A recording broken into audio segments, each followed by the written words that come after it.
বাংলাদেশের বাইরে পৃথিবীর বিভিন্ন প্রান্তে যে যেখান থেকে চ্যানেলে দেখছেন আপনাদের সকলকে সাদর আমন্ত্রণ তৃতীয় মাত্রা দেখবার জন্য। সাম্প্রতিক নানা বিষয় নিয়ে আলোচনার জন্য আমার সঙ্গে স্টুডিওতে উপস্থিত আমার বায়ে বসা আছেন বাংলাদেশ জাতীয়তাবাদী দল বিএনপি থেকে নির্বাচিত জাতীয় সংসদ সদস্য এস.এম. জাহাঙ্গীর হোসেন এবং আমার ডানে রয়েছেন সিনিয়র সাংবাদিক বাংলাদেশ ফেডারেল সাংবাদিক ইউনিয়নের সাবেক মহাসচিব এম.এ. আজিজ। স্বাগত আপনাদের দুজনকে তৃতীয় মাত্রা। মিস্টার জাহাঙ্গীর হোসেন, অভিনন্দন আপনাকে। সংসদ নির্বাচন, আপনার প্রথমবারের মতো সংসদ সদস্য নির্বাচিত হওয়া, নতুন সরকারের কয়েকদিন ইতিমধ্যেই পেরিয়ে গেল, অনুভূতি কেমন এবং কেমন মনে হচ্ছে এই যাত্রা? আলহামদুলিল্লাহ, আমি সর্বপ্রথম আল্লাহ রব্বুল আলমের কাছে শুকরিয়া আদায় করছি এবং ঢাকা 18 আসনের ভোটারদের প্রতি কৃতজ্ঞতা স্বীকার করছি। তারা আমাকে নির্বাচিত করে সংসদে পাঠিয়েছেন তাদের কল্যাণে কাজ করার জন্য। আর আসলে এই যাত্রা প্রথম নির্বাচিত হওয়ার পূর্বে বুঝিনি, নির্বাচিত হওয়ার পরে বুঝতেছি যে আসলে ভয়ঙ্কর একটা যাত্রায় আমি এসেছি। সেটা হলো যে প্রথম হিসাবে মনে করেছি যে হ্যাঁ, নির্বাচিত হলে অনেক কি বলে যে নিজেকে অনেক উৎফুল্ল মনে করব, সেটা আমি এখন করতেছি, কিন্তু দায়িত্ববোধ থেকে এখন খুব ভয় পাচ্ছি যে অ্যাকচুয়ালি জনগণ যে আশা ভরসা নিয়ে আমাকে নির্বাচিত করেছে, সেই জনগণের কাছে আমার যে দায়বদ্ধতা আছে সেই জায়গাটা এখন খুব ভয়ঙ্কর ব্যাপার। যেমন এখানে ধরেন, আমার এখানে অনেক ধরনের সমস্যা আছে। বিগত 17 বছর এখানে কোনো উন্নয়নমূলক কাজ হয়নি। আমাদের এখানে 14টা ওয়ার্ডের মধ্যে একটা ওয়ার্ড ছিল সিটি কর্পোরেশনে, বাকিগুলো ছিল ইউনিয়ন পরিষদে। সেই ইউনিয়ন পরিষদের ওয়ার্ডগুলো আপনার 2018 সনে হয়েছে, বাট ওখানে সিটি কর্পোরেশনের উন্নয়নের কোনো ছোঁয়া লাগেনি। কাজে এই যে একটা ভঙ্গুর অবস্থা, সেই জায়গা থেকে মানুষের যে চাহিদা, সেই চাহিদা অনুযায়ী কাজ করা আমার জন্য খুবই কষ্টকর হবে। তবে আমি ইনশাল্লাহ হাল ছাড়বো না, আমি চেষ্টা করে যাচ্ছি। যেমন ইতিমধ্যে আমি কাজ শুরু করেছি। আমি যখন নির্বাচনের পূর্বে এলাকায় গিয়েছি, মানুষ বলেছে, মেয়েরা বিশেষ করে মহিলারা, বাবারে আমরা গ্যাসের বিল দিচ্ছি কিন্তু আমরা গ্যাসের প্রভাব পাচ্ছি না, আমরা রান্না করতে পারতেছি না। যারা চাকরি করে, ওখানে গার্মেন্টসের অনেক লোকজন আছে, তারা চাকরি করে, তারা ঠিকমতো গার্মেন্টসের টিফিন নিয়ে যেতে পারে না। তো সেই জায়গার থেকে আমার দায়বদ্ধতা অনেক বেশি। এবং আমি সবচেয়ে হ্যাপি যে আমাদের মাননীয় বিএনপি চেয়ারম্যান, মাননীয় প্রধানমন্ত্রী যে বক্তব্য দিয়েছেন জাতির উদ্দেশ্যে, তিনি কিন্তু সেখানে একটা অ্যাড্রেস করেছেন যে আমরা যাতে এই নিরবচ্ছিন্ন বিদ্যুৎ, গ্যাস এটা আমরা প্রবাহমান রাখি। তো এটা আমার জন্য অনেক কাজ হয়েছে। এবং আমি মনে করি যখনই ডিপার্টমেন্টে কথা বলেছি, আজকেও আমি কথা বলেছি, ওয়াসায় কথা বলেছি, তিতাসে কথা বলেছি, তারা বলেছে যে স্যার আমরা দেখতেছি, আমরা করব। তো ওই দায়বদ্ধতার জায়গাটাকে আমি খুব ভয় পাচ্ছি এবং আমি আস্থার জায়গাটাকে ধরে রাখতে চাই। এই দীর্ঘ 40 বছর রাজনীতিতে এখন এসে নির্বাচিত হয়েছি, যদি নির্বাচিত মানুষজনগুলো, ওনারা আমাকে অনেক ভালোবাসে। ঢাকা 18 আসনের জনগণ, ভোটাররা, সাধারণ মানুষ আমাকে অনেক ভালোবাসে, দলকে অনেক ভালোবাসে। সেই ভালোবাসার থেকে আমি ভয়টা আমার বেশি। আমি মনে করি যদি মানুষের প্রত্যাশা, এটা তো ব্যক্তিগত গেল, বা সরকারও একটা মন্ত্রিসভা গঠিত হয়েছে, প্রধানমন্ত্রীর নেতৃত্বে সরকার যাত্রা শুরু করেছে, কয়েকটা দিন গেল। তো এই প্রথম দিককার দিনগুলো কেমন মনে হচ্ছে? সরকার কতটা জনগণের প্রত্যাশা পূরণ করতে পারবে? আমি আশা করি সরকার জনগণের প্রত্যাশা পূরণ করতে পারবে, কারণ আমি মনে করি একজন দেশপ্রেমিক মানুষ বাংলাদেশের প্রধানমন্ত্রী হয়েছেন। কাজেই সেই দেশপ্রেমিক মানুষ দীর্ঘদিন তিনি যেভাবে দেশকে নিয়ে চিন্তা করছেন, দেশের মানুষের কল্যাণে কাজ করে চিন্তা করছেন, সুদূর প্রবাসে থেকে 17 বছর তিনি দেশের কল্যাণে কিভাবে কাজ করা যায় তিনি নিজেকে প্রস্তুত করেছেন। যেহেতু আমাদের প্রধানমন্ত্রী নিজেকে প্রস্তুত করেছেন, নিজেকে প্রস্তুত রেখেছেন বাংলাদেশের প্রধানমন্ত্রী হওয়ার জন্য, এবং প্রধানমন্ত্রী হয়ে মানুষকে কিভাবে সার্ভিসটা দিবেন, মানুষের কীভাবে সেবাটা দিবেন, সেই জায়গা থেকে পাশাপাশি ওনার একটা পূর্ব অভিজ্ঞতা আছে। সেটা হলো উনি শহীদ রাষ্ট্রপতি জিয়াউর রহমানের সন্তান, উনি দেশনেত্রী বেগম খালেদা জিয়ার সন্তান। দুজনই বাংলাদেশের সবচেয়ে সফল প্রধানমন্ত্রী ছিলেন, রাষ্ট্রপতি ছিলেন। কাজেই ওনারও দায়বদ্ধতা দেশের মানুষের প্রতি অনেক বেশি। আমি মনে করি উনি যেই বর্তমান যে অবস্থানে থেকে যেভাবে দেশের মানুষের কল্যাণের জন্য চিন্তা করে, আমাদের মন্ত্রিপরিষদ এবং আমরা যারা সাংসদ আছি আমাদের নিয়ে যেভাবে কাজ করছেন, আমাদের যে পরামর্শ দিচ্ছেন, সেই জায়গা থেকে আমি মনে করি উনি অবশ্যই ইনশাআল্লাহ সফল হবেন এবং ভালো করবেন। কারণ আমাদের নির্বাচনে আমাদেরকে যখন মনোনয়ন দিয়েছেন, তখনই থেকে তিনি আমাদেরকে ডেকেছিলেন, 100 করে আমাদের প্রার্থীদের ডেকেছেন। তিনি আমাদের কিছু পরামর্শ দিয়েছিলেন যে নির্বাচন কমিশন আমাদেরকে যেভাবে যে বিধিমালা আছে, সেই বিধিমালা অনুযায়ী আমরা যাতে নির্বাচনটা পরিচালনা করি, যেখানে রাষ্ট্রের আইন শৃঙ্খলা রক্ষাকারী বাহিনী কিছুটা পিছিয়ে ছিল, তো সেই ক্ষেত্রে আমরা যদি সহযোগিতা না করি তাহলে একটা সুষ্ঠু নির্বাচন হওয়াটাই দুষ্কর ছিল। এখান থেকে আমি মনে করি যে ইনশাআল্লাহ তারেক রহমান সাহেব আজকের দেশের প্রধানমন্ত্রী, উনি সফল হবেন এবং আমাদেরকে সেই সফলতার বিকল্প কোনো কিছু নেই, আমাদের সেইভাবে কাজ করতে হবে। এটা বড় একটি রাষ্ট্র, বড় একটি দেশ, এখানে বড় একটি সরকার, সেই সরকারে মানুষের ভিতরে কিছু ভুল বোঝাবুঝি থাকতে পারে বা হয়তো আগামীতে হবে, এটাও স্বাভাবিক। কিন্তু সেই স্বাভাবিক ধারাটা আমরা বজায়, মানে স্বাভাবিক ধারাটাকে আমরা চিন্তা করে আমরা আমাদের মতো কাজ করে যাব। কেউ একটু বেশি কাজ করবে, কেউ একটু কম কাজ করবে, কিন্তু অ্যাভারেজ ইনশাল্লাহ আমি মনে করি সরকার ভালো করবে, তারেক রহমান বিজয়ী হবে। এটাই thank you. Mister Imran Aziz, আগামী 12ই মার্চ সংসদের প্রথম অধিবেশন এবং ইতিমধ্যেই প্রধানমন্ত্রী তারেক রহমানের নেতৃত্বে তার মন্ত্রিসভা উপদেষ্টা পরিষদ কার্যক্রম শুরু করেছেন।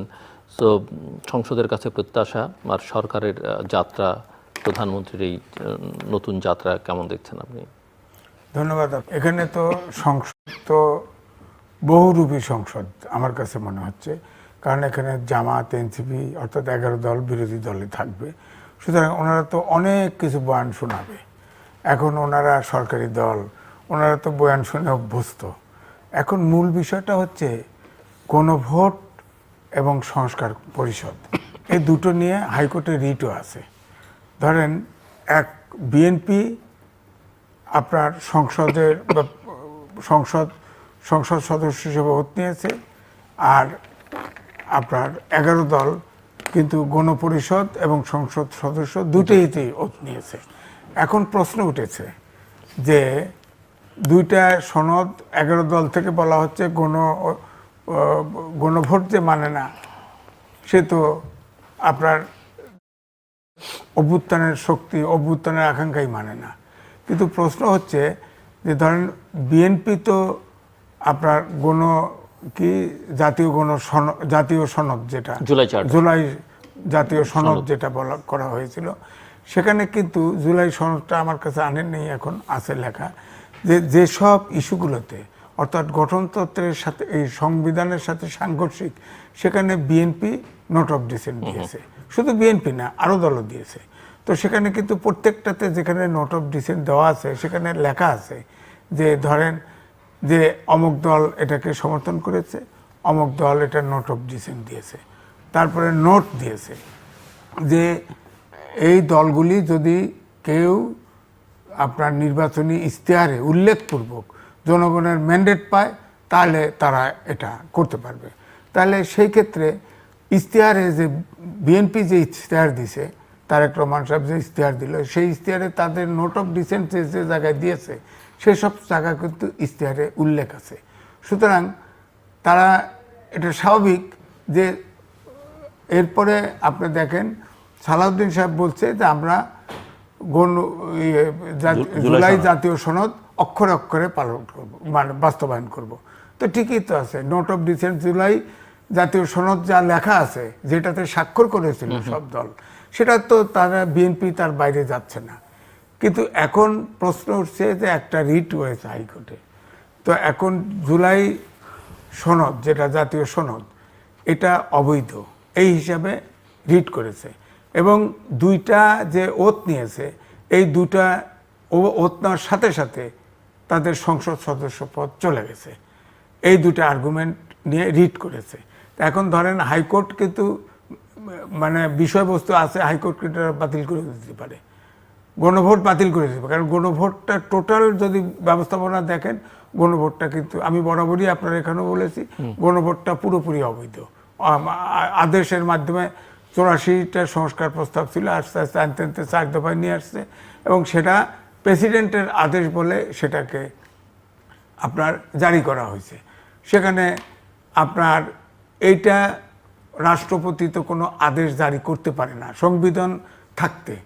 এই সরকার সংবিধানের 106 অনুচ্ছেদ অনুযায়ী রেফারেন্স নিয়ে রাষ্ট্রপতি তাদের ওত নিয়েছে। তার মানে এটা সাংবিধানিক সরকার। সংবিধানের সাথে সাংঘর্ষিক কোনো আদেশ প্রজ্ঞাপন এই রাষ্ট্রপতি জারি করতে পারে না, কিন্তু সেটা জারি করে আপনার এই জাতীয় জুলাই সনদ গণভোটে দিয়ে দিছে, হ্যাঁ না ভোট।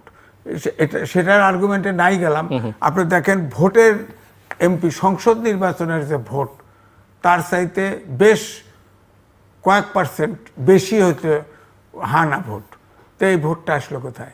একটা লোক কি যা এমপি সাহেবকে ভোট দিছে আর একটা ভোট দেয় না, এটা হয়?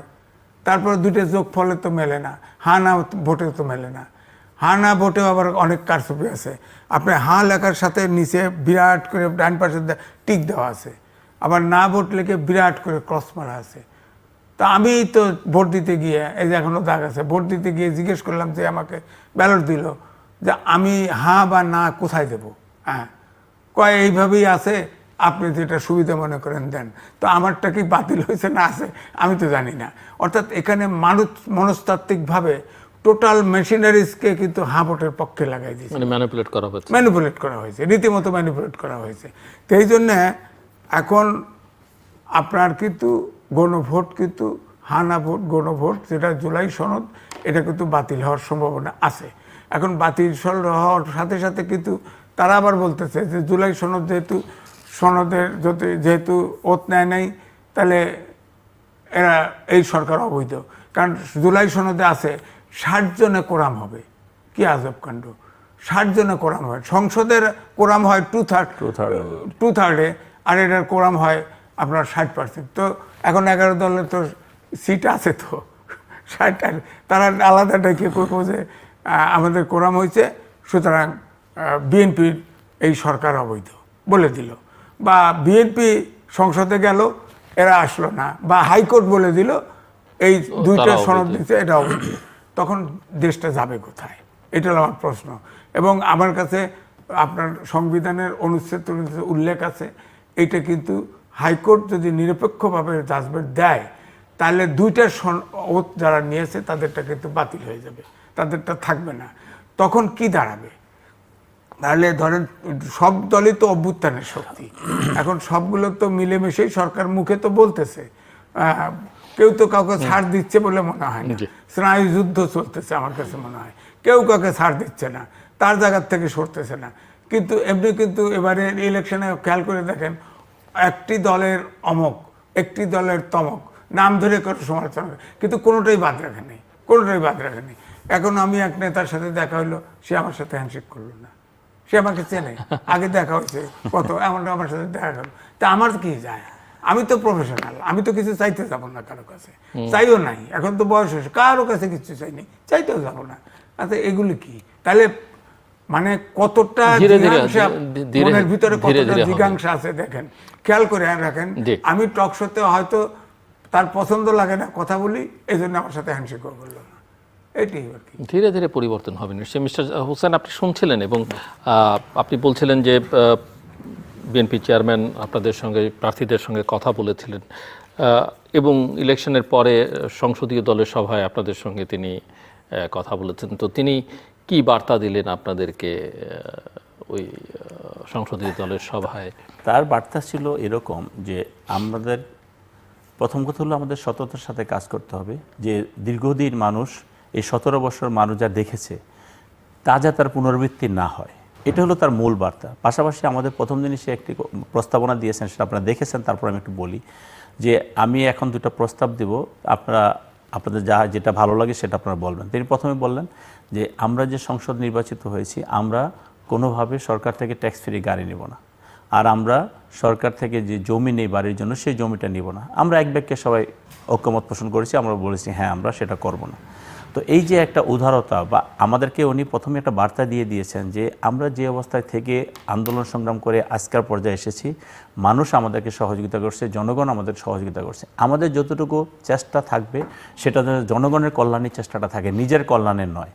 এটা হলো মূল বার্তাটা, আমি যেটা বুঝেছি, যদি আমি ভুল না করি, যে আমরা দীর্ঘদিন রাজনীতি করি, আমরা অনেক কষ্ট করেছি। আমি ধরেন দীর্ঘদিন জেল, 2.5 বছর জেল খেটেছি, 329টা মামলা। তো আমরা যাতে সেদিকে চিন্তা না করি, যে ভবিষ্যতের দিকে চিন্তা করি, যে না মানুষকে আমরা স্বস্তিতে রাখবো, মানুষ পরবর্তীতে হয়তো আমাদেরকে আবার যদি মনে করে যে নির্বাচিত করব, কিন্তু আমরা নিজের ভাগ্যের পরিবর্তনের জন্য যে মানুষের উপর খড়গটা না বসিয়ে দিই, মানুষের যে অত্যাচার, নির্যাতন, নিপীড়ন যেটা হয়েছে অতীতে, সেটা যাতে বাংলাদেশের মানুষ কখনো দেখতে না পায়।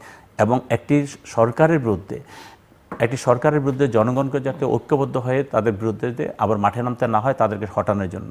এবং ধারাবাহিকভাবে যে নির্বাচনগুলো হয়, ধারাবাহিকভাবে যে সরকার আসে, সেই রকম একটি সরকার আমরা পরিচালিত করবো ইনশাআল্লাহ আপনাদের সহযোগিতা নিয়ে, এরকম একটা বার্তা উনি দিয়েছে। এবং আমি যেটা বললাম যে দেশের অর্থনীতির অবস্থা খুব একটা ভালো না, এটা ঠিক, কিন্তু ভালো না হলে আমরা চেষ্টা করবো দেশের অর্থনীতিটাকে ঘুরে দাঁড়ানোর জন্য এবং মানুষকে যাতে স্বস্তির জায়গাটা নিয়ে আসার জন্য। এটা ছিল ওনার মূল বার্তা। তা স্বাভাবিক কারণে আমরা মাঠ পর্যায়ে সেভাবে কাজ করে যাচ্ছি, আমরা সাংসদরা সেভাবে কাজ করে, এবং উনি আমাদেরকে, প্রধানমন্ত্রী আমাদেরকে যে বার্তা দিয়েছেন, আমরা মাঠ পর্যায়ে সেই বার্তাটা দিচ্ছি। এখানে আপনি ধরেন অনেক নেতাকর্মী অনেক ক্ষোভ আছে, অনেক দুঃখ আছে, অনেক কষ্ট আছে, এটা সত্যি কথা।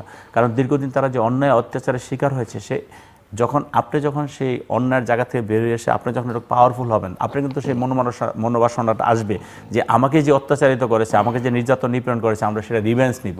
আমরা সেই জায়গাটা কোনোভাবে যেতে চাচ্ছি না, আমরা সেই জায়গায় কোনো জায়গায় যাব না। আমরা সেইভাবে নেতাকর্মীদেরকে বলছি এবং কাজ করে যাচ্ছি।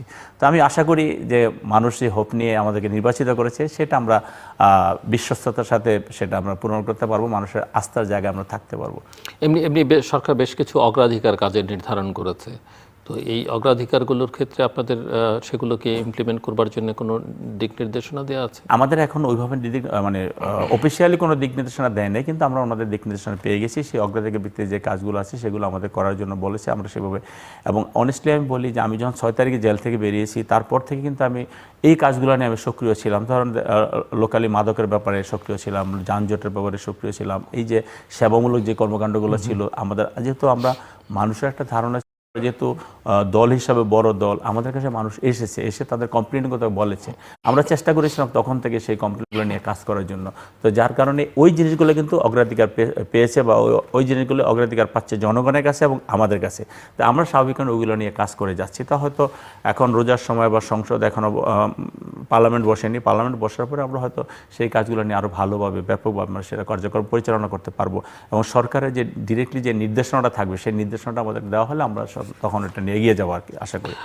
মিস্টার আজিজ, এমনি আপনার কাছে সরকার কেমন মনে হলো এবং প্রধানমন্ত্রী নিজে কিছু কৃচ্ছ্রতাধর্মী পদক্ষেপ নিয়েছেন? একটা তো উনি সংসদ সদস্যদের অনেকেরই প্রত্যাশা থাকে যে গাড়ি প্লট, তো সেগুলো পুরো টিমকেই নিবৃত্ত করেছেন, একদম প্রথম দিনই অঙ্গীকার করিয়ে নিয়েছেন, নিজে কিছু উদাহরণ তৈরি করবার চেষ্টা করছেন, এবং সব মিলিয়ে মন্ত্রিসভা নিয়েও এখন নানা রকমের আলোচনা হচ্ছে। সব মিলিয়ে যদি আপনার কাছে এবং কিছু কাজেরও 3টে অগ্রাধিকার নির্ধারণ করেছেন। আমার ব্যক্তিগত বলি, আমার এক আত্মীয়ার বিয়ে হচ্ছে গ্রামে, আমি গ্রামে গেছিলাম। যাওয়ার পরে দেখি যে বয়সী মেয়েরা আমাকে ধরে অসুস্থ কালে পড়ে যায়, 500 টাকা দিলেই ধারা যায়। অর্থাৎ প্রত্যেকটা লোকের আকাঙ্ক্ষা এরকম। এখন বিএনপির চেয়ারম্যান তারেক রহমান, তিনি 17 বছর বিলেতে ছিলেন। আমি তাকে বলি বিলেতি বাংলাদেশি। অর্থাৎ 17 বছর একটি লোক, যে জায়গায় গণতন্ত্র আমরা যেটা ফলো করি, ওয়েস্টমিনিস্টার সিস্টেম, ব্রিক্সের সময় একটু আপস অ্যান্ড ডাউন গেছে, কিন্তু সেখানে আইনের শাসন, সুশাসন। আমার ফ্যামিলি 10 দিন ধরে এই ব্রিটেনে ছিল, আমার তো মনোজগৎ পরিবর্তন হয়ে গেছে। উনি তো বাংলাদেশের শুধু টেলিফোন জুমে কথা বলে উনি রিসার্চ করে টরে অনেক তথ্য তার কাছে আছে, কিন্তু আমি তো দেখি চেঞ্জ হয়ে গেছি। উনি 17 বছর পরে, এরপরে তিনি শহীদ প্রেসিডেন্ট জিয়াউর রহমানের ছেলে, দেশনেত্রী বেগম খালেদা জিয়ার ছেলে। তো রক্ত মাংস এদেশে কিন্তু উদাহরণ সেট করা, শহীদ প্রেসিডেন্ট জিয়াউর রহমান এবং বেগম খালেদা জিয়া, তার তো আইকন দরকার নাই, তিনি 17 বছর বিলেতে ছিল। তার প্রতি প্রত্যাশা কিন্তু মানুষের অনেক, যে আমাদের তো এটি শেষ আকাঙ্ক্ষা, শেষ লিডার আমাদের, এরপরে তো আর লিডার নাই। কিন্তু ইতিমধ্যে যেমন বাবুল ভাই বলল, উনি তো একা এই দেশের যে আপনার এই যে 18 কোটি বলি আমরা, কিন্তু আসলে তো 20 কোটি লোক হয়ে গেছে। 20 কোটির লোকের মনোযোগের এমন পরিবর্তন হয়ে গেছে, বিশেষ করে এই সরকার তো তছনছ করে দিয়ে গেছে, আরও ফ্যাসিস্ট 3 বছর তো আরও ধ্বংস করে দিয়ে গেছে, 111 তো আছেই। তো এখন উনি একা চাইলে তো হবে না, এমপি সাহেব, মন্ত্রী সাহেব বানাচ্ছে, তাদের না এই বৈঠক মন্ত্রিসভা, উপদেষ্টা না, ওনাদের তো সেন্স কাজ করতে হবে। ধরেন আমি বলি, শেখ রবিউল আমাদের খুব ঘনিষ্ঠ বন্ধু, আমি টকশো বহু করছি না, তিনি বলে দিল সমঝোতাতে চাঁদা নিলে সেটা চাঁদা না।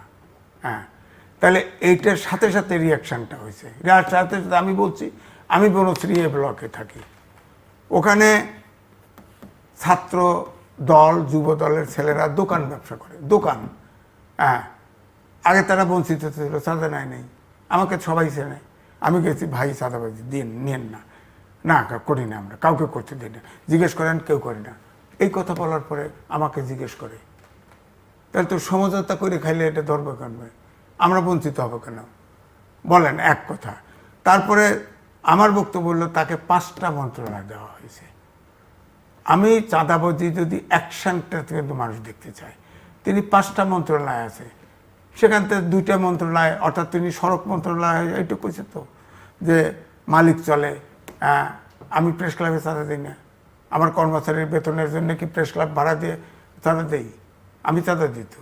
অফিসার্স ক্লাব চাঁদা দেয় না, উকিলরা চাঁদা দেয় না, আপনার ঢাকা ক্লাব চাঁদা দেয় তো, সবাই চাঁদা দেয়। তো চাঁদা দিলে গাড়ি চালায়, গাড়ির ফিটনেস নাই, গাড়ি আলারা চাঁদা নেবে কেন? গাড়ির মালিক চাঁদা দেবে কেন? গাড়ির তো ইনকাম করে, চাঁদা দেবে, এই কথা তার বলা মোটেও ঠিক হয় নাই। এবং তখন আমার ব্যক্তিগত, সে কিন্তু আমার খুব ঘনিষ্ঠ বন্ধু, সে যদিও তার এখন জামিনে আছে, মার্ডার কেসও তার বিরুদ্ধে আছে, তো ওই সড়ক পরিবহন আর দুইটা মন্ত্রণালয় ছুটে এই বাবুল ভাইকে দিয়ে দিত, সমস্যা কি? জাহাঙ্গীর ভাইকে দিয়ে দিত, সমস্যা কি? আমার কথা তাই মেসেজটা যাইতো। এটা তো একটু নড়বড়ে হয়ে গেছে। আবার জামাত মন্ত্রিসভা তো এমনি বড় হয়েছে, বেশি বড় হলে আপনারা বলছেন বড় হয়ে গেছে। প্রচেষ্টা আছে, সমস্যা নাই। অ্যাডভাইজার আছে 10 জন। হ্যাঁ, ওই সব 59 প্রধানমন্ত্রী সহ 60। তো আচ্ছা, যদি লাগে দু একটা ডেক না, এর জন্য মানুষ কিন্তু এখন আপনার সমঝোতা করে চাঁদা খাওয়ার কথা তো করলে হবে না।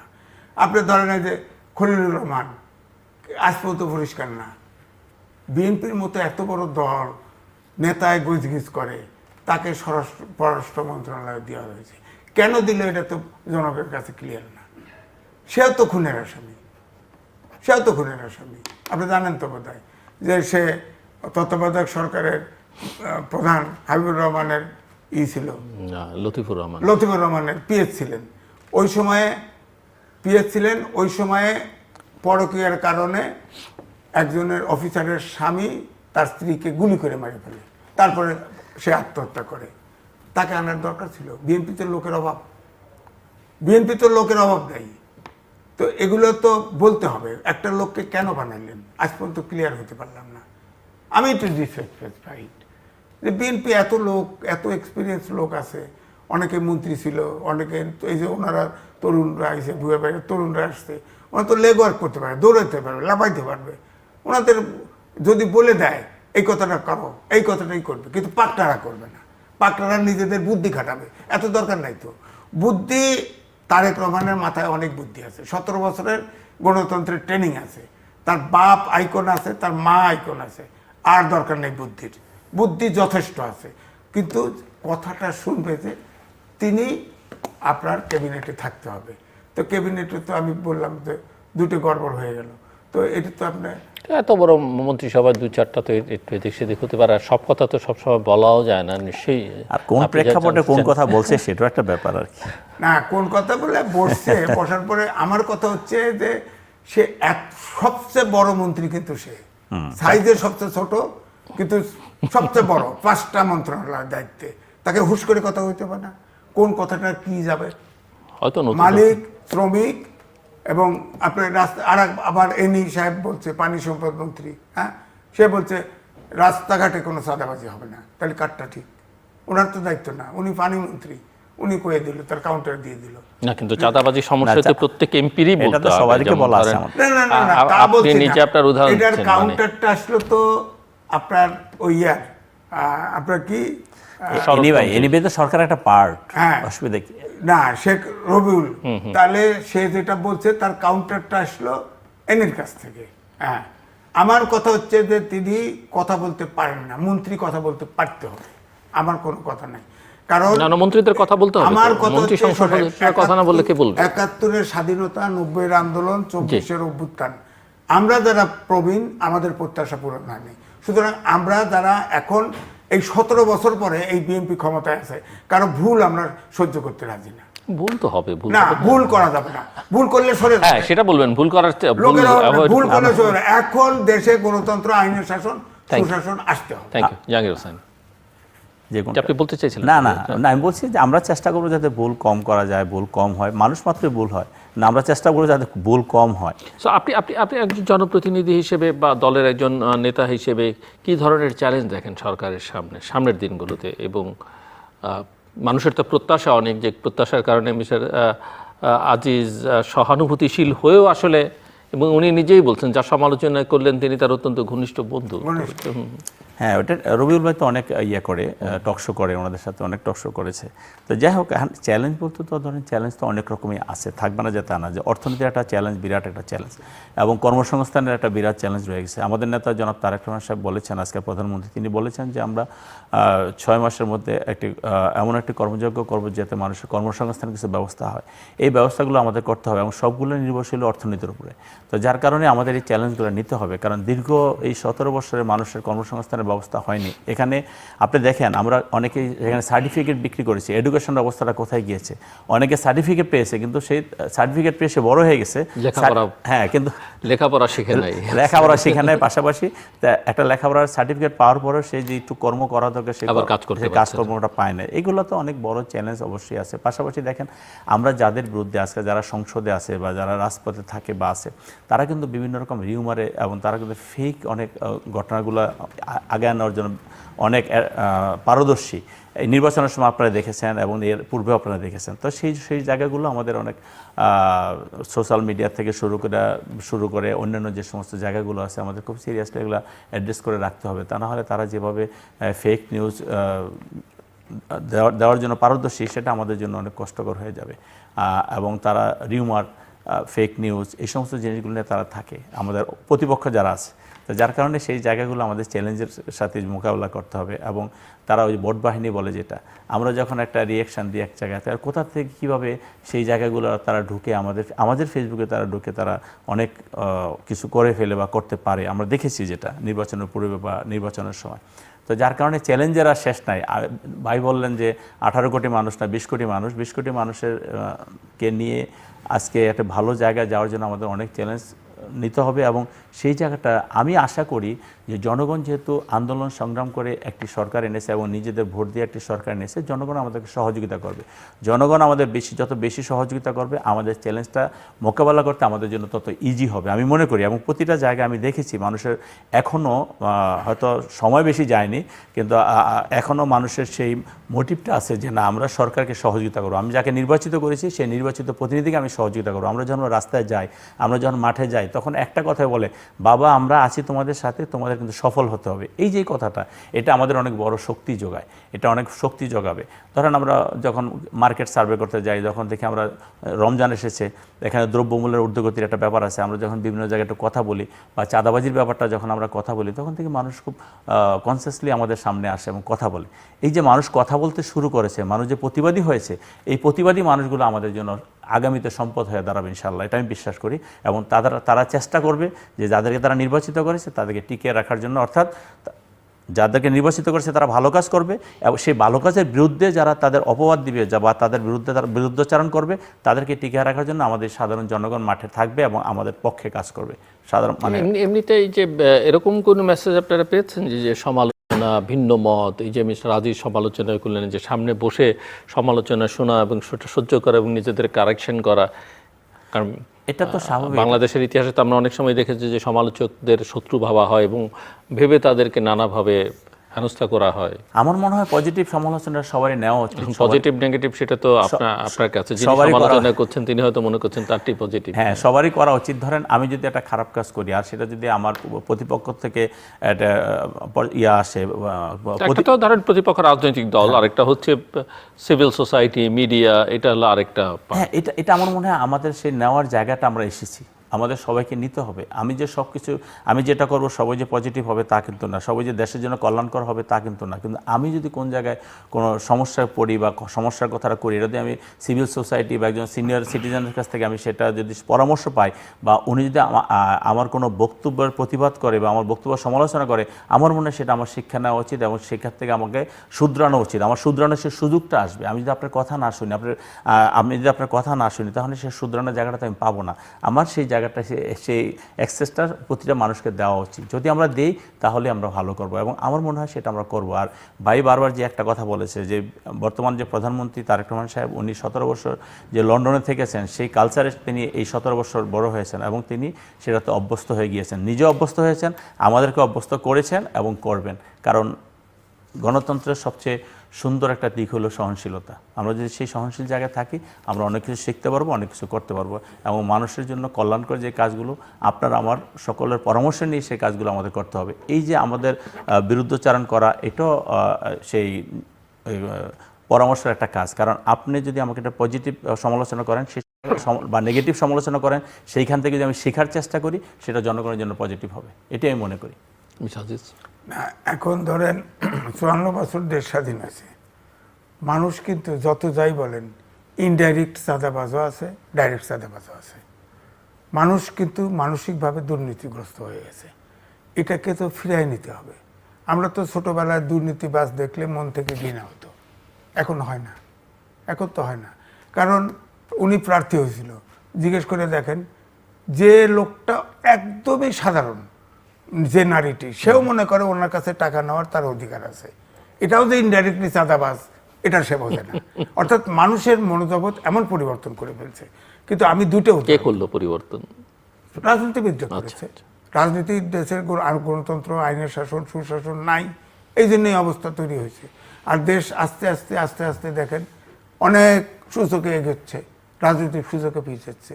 আপনি দেখেন মাত্র 18 মাস থেকে দেশটারে কি করে দিয়ে গেল ইউনূস সরকার। এখন তো শোনা যাচ্ছে সবাই নাকি হাজার হাজার কোটি টাকা লুটপাট করে ফেলছে। তো এদের ব্যাপারেও তো ব্যবস্থা নেওয়া উচিত, নাহলে তো বলবে যে ইউনূস সরকারের সাথে কইরা পাতানো কইরা নির্বাচন করে সরকার এসছে। দুর্নীতি করলে দুর্নীতির স্থান নাই। আপনি দেখেন বেগম খালেদা জিয়া প্রধানমন্ত্রী ছিলেন, তখন কিন্তু অ্যাসিড থ্রোয়িং মহামারী আকার ধারণ করছিল, আইন করছে, এখন আর নাই।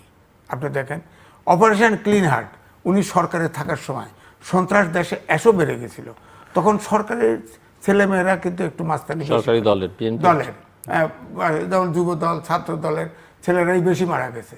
কিন্তু অপারেশন ক্লিন হার্ট করছে, তখন কিন্তু অনেক সন্ত্রাস কমে গেছে।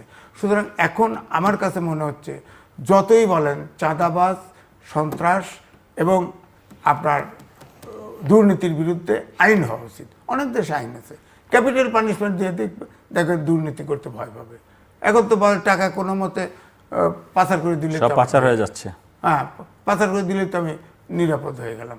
সুতরাং আইন করা হোক, যে দুর্নীতি ধরা পড়বে তার ক্যাপিটাল পানিশমেন্ট এখানে থাকতে হবে, অথবা স্ল্যাব করে দিতে পারে, এত টাকা চুরি করলে এত টাকা চুরি করলে এত করুক, কিন্তু আইন থাকতে হবে। এখন আইন ছাড়া চলতেছে না, মানুষকে ফোর্সিবলি না বুঝাইলে হচ্ছে না।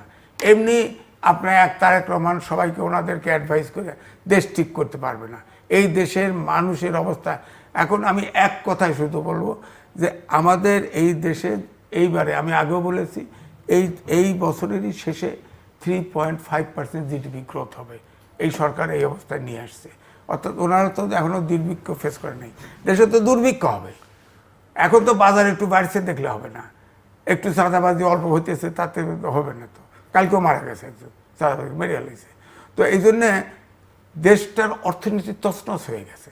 এবং মাস মিডিয়া, উনি বললেন না সোশ্যাল মিডিয়াতে, হ্যাঁ, সোশ্যাল মিডিয়ার 70% ফেক নিউজ থাকে। মানুষ তো এর দ্বারা মানুষ হয়তো ইনফ্লুয়েন্স হয় না তা না। মানুষ তো শিক্ষিতের হার এখনো অশিক্ষিতের হার আছে 30%, একদমই শিক্ষা দেন না। মধ্যবিত্ত নিম্ন মধ্যবিত্ত চলে গেছে, নিম্ন মধ্যবিত্ত হতদরিদ্র চলে গেছে। ওনাদের ওই ফ্যামিলি কার্ড দিয়ে কজনটা বাঁচাবে? মানুষ তো অর্ধেক গরিব হয়ে গেছে, আমরাও তো গরিব হয়ে গেছি, আমাদের তো ফ্যামিলি কার্ড লাগে। এত দিয়ে ফ্যামিলি কার্ড তো সবাইকে দেবে, ফ্যামিলি কার্ড তো সবাইকে দেবে না, মোটামুটি বলা হচ্ছে যে মেয়েদের, যারা অর্থনৈতিকভাবে দুর্বল তাদেরকে দিবে, স্বাবলম্বীদেরকে দিবে না। হ্যাঁ, স্বাবলম্বী দিবে না। এখন আমিও তো ধরে দুর্বল, তাহলে এই সবাইকে তো বেকার ভাতা দিয়ে, হ্যাঁ, ওই যেমন ব্রিটেনে শুনলাম, আমার ছেলের ফ্যামিলি থাকে, তো ওখানে যারা আয় করে বেশি তাদের ট্যাক্স অপরিসীম সব জায়গায়, এবং সেইটা দিয়ে কিন্তু বেকার ভাতা ঠিকই আছে, প্রত্যেককে দিচ্ছে। বেকার ভাতা দিলে আমাদের দেশে বিএনপি, বাংলাদেশে তো ট্যাক্স যারা দেয় শুধু তারাই দেয়, ফ্যামিলি কার্ড দিবে, অমুক দিবে, অন্যরা খেপে গেছে, এত টাকা দিবে করতে। আরে ভাই, ট্যাক্স ছাড়া ট্যাক্স দেয়, গরিবের পয়সা দিবে ওখান থেকে। ট্যাক্স কি এমপিদের ঘরের থেকে এনে দিবে নাকি? ট্যাক্স মানুষকে ফ্যামিলি কার্ড কি এমপিদের বাসার থেকে বাড়ি ঘর বেঁচে দিবে নাকি? আর দিলেই কি 18-20 কোটি লোকের বাঁচিয়ে দিবে নাকি? এখন ব্যাপারটা হলো যারা আয় বেশি তাকে ট্যাক্স বেশি দিতে হবে এবং ট্যাক্স আদায় করতে হবে। ট্যাক্স আদায় করতে হবে। অর্থাৎ সব জায়গায় সুশাসনটা দরকার, এই জন্য আইন করা দরকার। আমার ট্যাক্সের ধারণা নেটও বাড়ানো দরকার, ট্যাক্স নেট। হ্যাঁ, ট্যাক্স নেট বাড়ানো দরকার। বাংলাদেশে যারা ট্যাক্স দেয় শুধু তারাই দেয়, আর বাকি না, শেখ হাসিনা তো অনেক অলিগার তৈরি করে গেছে না, দেখেন না? এই সরকারের আমলেও নিরাপদে ছিল, এই কেয়ারটেকার অন্তর্বর্তীকালীন সরকারে সব সমানে টাকা, যে এত মানুষের এত টাকা থাকে, আমার তো খালি শুনি আরে সাধারণ লোকের 10 কোটি 20 কোটি। আমি একটু আপনার কাছে শুনতে চাই, উনি বলছেন যে অনেক দিকেই বাংলাদেশ উন্নতি হচ্ছে, রাজনীতিতে উন্নতিটা হচ্ছে না, রাজনৈতিক সংস্কৃতিতে উন্নতিটা হচ্ছে না। এটা কি করবেন? এবং আপনাদের তো এখন বড় একটা চ্যালেঞ্জ, রাজনৈতিক চ্যালেঞ্জও। একদিকে জামাত, এবং জামাতের তো পার্লামেন্টে তারা এনসিপি সহ যে পরিমাণ সিট নিয়ে এসছে, তাদের মাঠের পারদর্শিতা, সামাজিক যোগাযোগ মাধ্যমের আকারিন্দিতে নাম আপনার উচ্চারণ না করলেও সেখানে তাদের পারদর্শিতা আমরা দেখতে পাচ্ছি। আওয়ামী লীগকে কতদিন বাইরে রাখা যাবে সেটাও একটা বড় ইস্যু। তো সব মিলিয়ে এই চ্যালেঞ্জ এবং আমাদের পলিটিক্যাল কালচার একটা বড় পরিবর্তন আনা দরকার, এবং সেটা আসলে কাউকে না কাউকে শুরু করতে হবে। এবং সেটা যেহেতু আপনাদের সামনে সুযোগ এসছে আরও একবার, এই সুযোগটা আপনারা কাজে লাগাবেন কিনা? ধন্যবাদ আপনাকে। আসলে যে আমাদের রাজনৈতিক শিষ্টাচার যে পরিবর্তন, এটা আমাদের করা অতীব জরুরি। আপনি দেখেন, আমি 22শে জানুয়ারি থেকে নির্বাচন শুরু করেছি। শুরু করার পরে আমি আমার জায়গাটা আমি চেষ্টা করেছি, এবং ভালো কিছু করবার কিন্তু একটা ঝুঁকিও আছে, যেখানে এই ঝুঁকিটা মাথায় নিয়ে আসলে কাজটা করতে হবে। সেটা করবার জন্য কতখানি? হ্যাঁ, সেটা বলছি যে দেখেন, আমি কিন্তু প্রথম থেকেই চেষ্টা করেছি যে সবাইকে নিয়ে একসঙ্গে, ঢাকা 18 আসন একটা বড় ভৌগোলিক জায়গা, অনেক বড়, ভোট অনেক বেশি, 6 লাখ ভোট, তো একটা বড় এরিয়া, 8টা থানা প্রায়।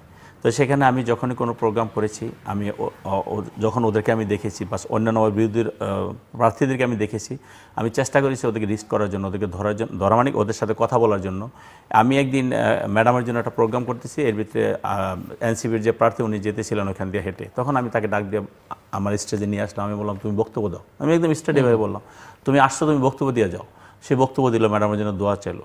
তাই এইভাবে করে আমি কিন্তু পুরো সময়টা কাটিয়েছি। কিন্তু তারপরেও কিছু কিছু জায়গায় আমি বলবো যে তারা চেষ্টা করেছিল যে কোনো রকম অঘটন ঘটানোর জন্য বা কিছু দুষ্টামি করার জন্য, কিন্তু সেটা আমার ব্যক্তিগতভাবে সদিচ্ছার কারণে আমি মনে করি। এবং প্রশাসনের সাথে আপনার কথা বললে বুঝতে পারবেন, আমি অনেক সচেতনতার সাথে সেগুলো আমি হ্যান্ডেল করেছি। হ্যাঁ, ওরা আমাকে সহযোগিতা করেছে। আমি যে প্রার্থীকে ডেকেছি সেই প্রার্থী আমার সাথে কথা বলেছে, একসঙ্গে এসেছে, বিভিন্ন জায়গায় আমরা গিয়েছি। এবং আমি যখন জিতে গেলাম, যখন নির্বাচনের পরেও আমি তাদেরকে ডেকেছিলাম, তারা এনসিপি নেতা আমার, ওর বাবা সহ আসছে আমার বাসায়, অন্যান্য যারা নির্বাচন করেছে 10 জন, আমরা 10 জন ছিলাম, 8 জনই কিন্তু আমার বাসায় এসেছে। আমি তাদেরকে সাথে সাথে ফোন করেছি, আমি জিতার পরপরই আমি তাদেরকে ফোন করেছি, আমি তাদেরকে দাওয়াত করেছি, চা খাওয়ার দাওয়াত দিয়েছি, তারা এসেছে। আমার মনে হয় আমরা এই চেষ্টাটা করে যাচ্ছি। তো দীর্ঘদিনের যে জায়গাটায় সমন্বয়হীনতা, দীর্ঘদিনের এই গ্যাপটা পূরণ করতে হয়তো একটু টাইম লাগবে, কিন্তু আমরা যে রাজনীতিটা শুরু করেছি বা আমাদের মাননীয় চেয়ারম্যান, মাননীয় প্রধানমন্ত্রী যে রাজনীতিটা শুরু করেছে, যদি তারা ইন্টেনশনালি নিজেদেরকে দূরে সরিয়ে না রাখে, আমরা চেষ্টা করব ওদেরকে ঐক্যবদ্ধ করে আমাদের সাথে রেখে। ঠিক আছে, 5 বছর পরে কে আসলো কে গেল সেটা পরে দেখা যাবে। আমরা যদি ডেভেলপমেন্ট ওয়ার্কটা যদি আমরা একসঙ্গে করতে পারি, লোকাল প্রোগ্রামগুলো যদি আমরা একসঙ্গে করতে পারি, লোকাল ওনাদের যে চাহিদা আছে সেই চাহিদা তো যদি জনগণের জন্য হয়, আমরা সেটা যদি একসঙ্গে অ্যাকোমোডেট করতে পারি, তাহলে আমার মনে হয় জায়গাটা আমরা এগিয়ে যেতে পারবো। তো সেটা আমরা শুরু করি, তারপর দেখা যাক কতটুকু কী করা যায়। হ্যাঁ, কোনো ভালো কাজ করতে গেলে তার প্রতিবন্ধকতা থাকবেই, কিন্তু একটা গ্রুপকে একটু বেশি সহ্য করতে হয়। আর আমি মনে করি যেহেতু আমরা গভর্নমেন্টে আছি আর আমাদের দলও বড়, আমি সেটা সর্বোচ্চ সহযোগিতা করবো ইনশাল্লাহ। আমি আমার ঢাকা 18 আসন করতে বলি সর্বোচ্চ সহযোগিতা করো, এবং আমি বাহ্যিক দৃষ্টিতে আমি দেখছি যে সকলেই সেই সহনশীলতাটাকে বেছে নিচ্ছে। কাজে আমার মনে হয় ইনশাল্লাহ আমরা পারবো আর কি। দেখেন, খুব ছোট্ট করে শেষ করতে হবে। 31 দফা দিয়েছিল, সেখানে উচ্চকক্ষ ছিল। উচ্চকক্ষ এটা বিএনপি চেয়েছিল সংসদের আসনের অনুপাতে, আর যেটা জুলাই সনদে উপস্থাপন করা হয়েছিল ভোটের অনুপাতে। তো যাই হোক, বিএনপি তো আর সেটা নাই, ইশতেহারে উল্লেখ করেছে তারা সংসদের অনুপাতে করবে। আমি মনে করি এইটাই ঠিক, কারণ এখানে নোট অফ ডিসেন্ট এটা দেওয়া আছে। সুতরাং ওনারা তো ইশতেহারে এটা দিয়েছেন, বিএনপি দিয়েছে, এবং সালাউদ্দিন সাহেব ওইটাই ঠিক করেছে, এবং এটা আইনসম্মত আমি মনে করি। সেখানে আপনারা এটাও খেয়াল রাখতে হবে, ধরেন সংসদ 2টা এখন, যদি উচ্চকক্ষ করে আবার সংসদ তো আছেই, উচ্চকক্ষ কিন্তু 2-1টা তাফালিং পার্টি যাবে। আর জানেন তো, দুনিয়া সূর্য আইনে সংসদের ভিতরে ঢুকাই দিবে, ওইটা মাথায় রাখতে হবে। সুতরাং ওই হিসাব করে খালি ভদ্র দেখলেও হবে না, আবার ওই সূর্য সংসদের ভিতরে ঢুকাই দিলে সূর্য তাড়ানোর লোকও লাগবে, এগুলো বুঝে আপনারা উচ্চকক্ষে প্রতিনিধি এভাবে ঠিক করেন। যারা ভাইব্রেন্ট আছে এইরকম লোক দিতে হবে। দ্বিতীয়টা হচ্ছে যে এখন দেশের যে সামগ্রিক অবস্থা, আসলে এত ডিটেল আলোচনা করারও সময় নাই। অবস্থা কিন্তু আসলে খুবই ভয়াবহ, খুবই খারাপ। এবং বিএনপির যে এমপি বানানো হয়েছে, এদেরকে নিছক একদম সমুদ্রের ভিতরে ফেলে দেওয়া হয়েছে। তাদের সাঁতার কাটার যোগ্যতা নেই। সুতরাং আপনার সময় পাবেন, কিন্তু চলার পথে আপনার ইচ্ছাটা যেন মানুষ বোঝে, ইচ্ছাটা যেন মানুষ বোঝে যে আপনি একটা সুশাসন চান, আইনের শাসন চান, দুর্নীতিমুক্ত সমাজ চান। এটা যদি বোঝে, আপনাদেরকে জনগণ সময় দিবে। আপনি যোগ করবেন কিছু 30 সেকেন্ডসে? না, এটাই আর কি, যে আপনার ভাই যে কথাটা বলছে এটা একটা যথার্থ কথা বলছে, যে আমাদেরকে সমুদ্রের ভিতরে ফেলে দিয়েছে। এটা ঠিক, এই সমুদ্রতে ফেলে দিয়েছে, কিন্তু এই গত অনাচার, অবিচার এবং ফেসিবাদীরা যে কাজগুলো করে গেছে, আমরা চেষ্টা করে যাচ্ছি। এবং আপনি যে কথাটা বলেন এটি আসলে বাস্তব। জনগণ যদি মনে করে যে না, এই ছেলেটাকে আমরা ভোট দিয়ে নির্বাচিত করেছি, ছেলেটা চেষ্টা করে যাচ্ছে, ওই আশ্বস্ত জায়গাটা, বিশ্বস্ত জায়গাটা যে আমরা থাকতে পারি, তাহলে আমরা ইনশাল্লাহ আমাদের আর কোনো সমস্যা না, আমরা সফলতার সাথে আমরা সময় কাটাতে পারবো। তবে আমি বলতেছি, আমি ব্যক্তিগতভাবে বলি, আমি ঢাকা 18 আসনের এমপি হিসাবে আমি ইনশাল্লাহ চেষ্টা করে যাচ্ছি, চেষ্টা করে যাব। আপনারা দোয়া করবেন, আপনারা আমার পাশে থাকবেন এবং যৌক্তিক সমালোচনা করবেন। ইনশাল্লাহ সফলতা কোনো বিকল্প নাই। এবং তারেক রহমান সাহেব যে একটা মানবিক রাষ্ট্র গঠন করতে চায়, আপনারা সহযোগিতা করলে ইনশাল্লাহ সেটা পারবেন উনি সফল। অনেক ধন্যবাদ মিস্টার এম এ আজিজ এবং mister S M Jahangir Hossain. দর্শক, মানবিক রাষ্ট্র আমরা চাই এবং সবার রাষ্ট্র। প্রধানমন্ত্রীর ভাষায় যারা তাকে ভোট দিয়েছেন, যারা দেননি এবং যারা ভোট দিতে যাননি, সবার জন্য রাষ্ট্রটা, এবং এটাই যদি মাথায় থাকে তাহলে আমরা আশা করতে পারি যে আমাদের রাজনৈতিক সংস্কৃতিতে একটা বড় পরিবর্তন হবে। তবে বিষয়গুলো যেন কথায় না থাকে, মানুষ অবশ্যই সহযোগিতা করবে। তবে একই সঙ্গে যারা ক্ষমতায় আছেন, সংসদ সদস্য বা মন্ত্রীবর্গ, তাদের মাথায় রাখতে হবে বাংলাদেশের মানুষের সহজাতভাবে তাদের ধৈর্য খুব কম, কাজে এটা মাথায় রাখতে হবে। এবং ধৈর্যটাকে একটু দীর্ঘায়িত করা সম্ভব হবে যদি প্রতিনিয়ত মানুষ দেখে যে সরকার আসলে কিছু না কিছু ডেলিভার করছে, ইতিবাচক কিছু না কিছু তাদের সামনে হাজির করছে। ততক্ষণ পর্যন্ত মানুষ অত ধৈর্য করবে। কিন্তু অন্যদিকে মানুষকে নানা কথায়, আচরণে যদি ইরিটেট করা হয়, তাহলে মানুষের ধৈর্যের বাঁধ ভাঙতেও কিন্তু সময় লাগবে না। তবে আমরা আশা করি যেভাবে তারা সূচনা করেছেন সেখানে অনেক ইতিবাচক দিক আছে এবং এই ধারাটা তারা অব্যাহত রাখবার চেষ্টা করবেন। আমাদের সঙ্গে থাকবার জন্য অসংখ্য ধন্যবাদ। আপনাদের সবার জন্য শুভকামনা।